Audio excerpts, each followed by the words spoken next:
Hello, for those who don't know me, my name is Eric. In this van conversion video, I will explain what I think is the best bed size for a van conversion. I will also share some awesome tips to make your bed feel bigger than its actual dimensions.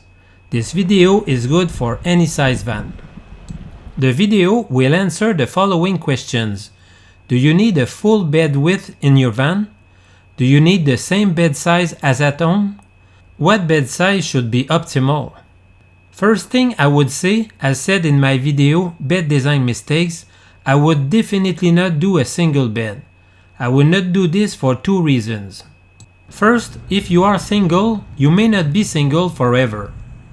Second, you may share some trips with a friend. If you do not have friends to travel with, believe in life and you will find some. You don't know the future and you do not want to restrict your options.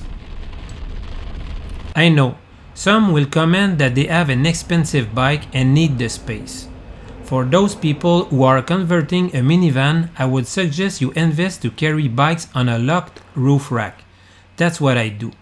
Yes, you will have to be careful where you park, but this is another subject. You can even add more locks to your bikes when you park.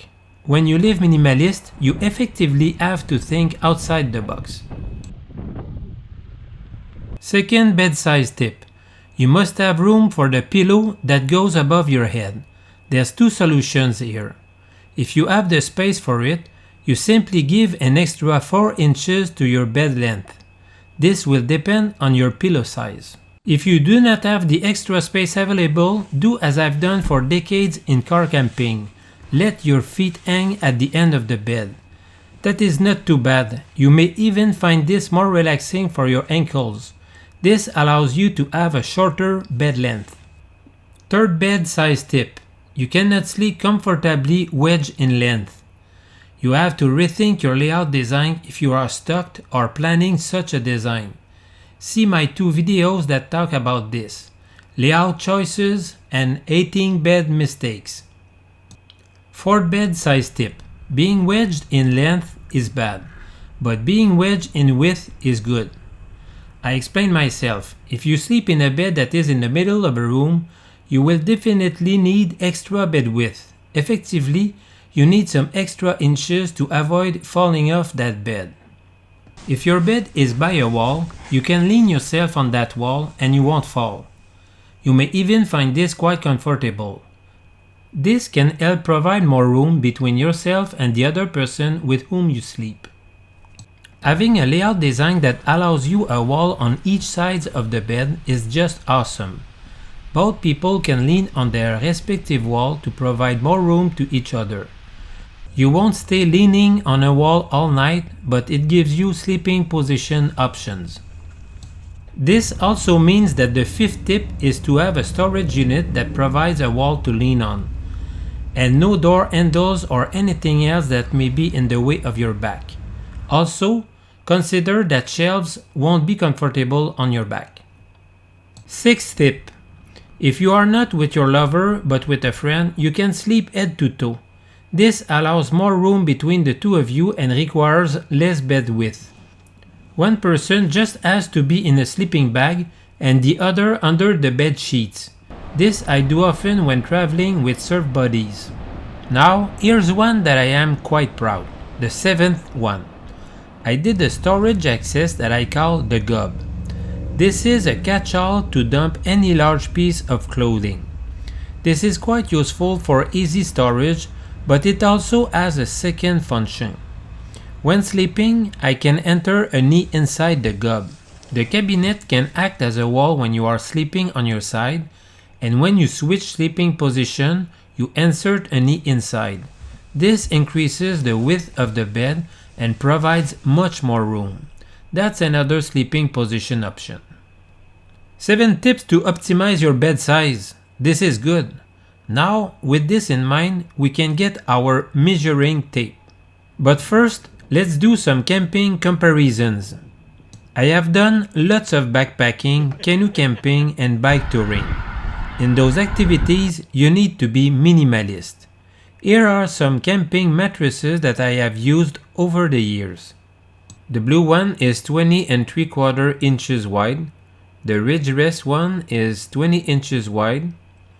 The regular thermarest is 20 inches wide at its largest. The ultralight thermarest is also 20 inches wide at its largest. And the Neo thermarest 90 inches wide at its largest. Here's what would be the width of those two mattresses side by side.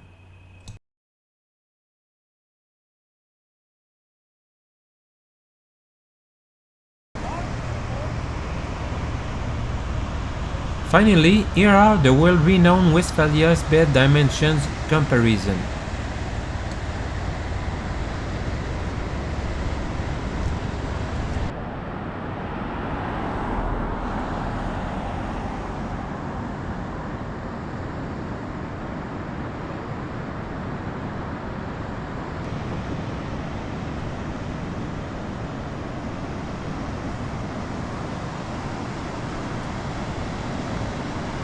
Maximizing my inside storage above the bed was a must for the reasons explained in my 11 mistakes video.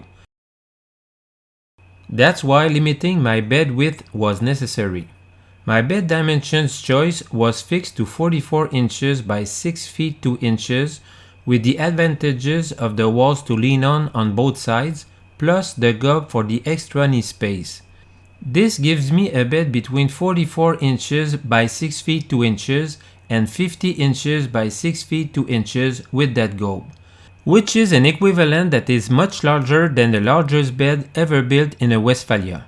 That gob gives an extra space that I really would not want to miss. For me, a sofa bed of this size is simply awesome. A vehicle is not a home, you must think differently to provide room for storage and to live. For those who have never seen my bed transformation from sofa to bed, here it is.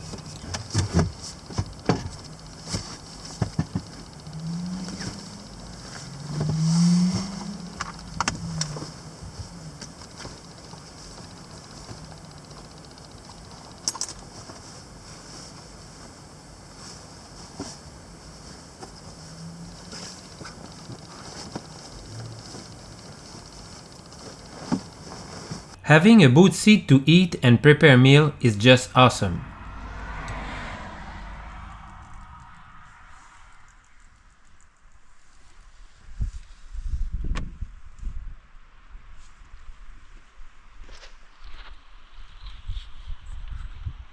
In the comment section of this video, I will leave different video links about the bed subject. Please let me know from where you have watched this video. It's always a pleasure for me to read this. Leave me a hello if you are a long-time follower, and mostly let me know what video should I prioritize next. See ya!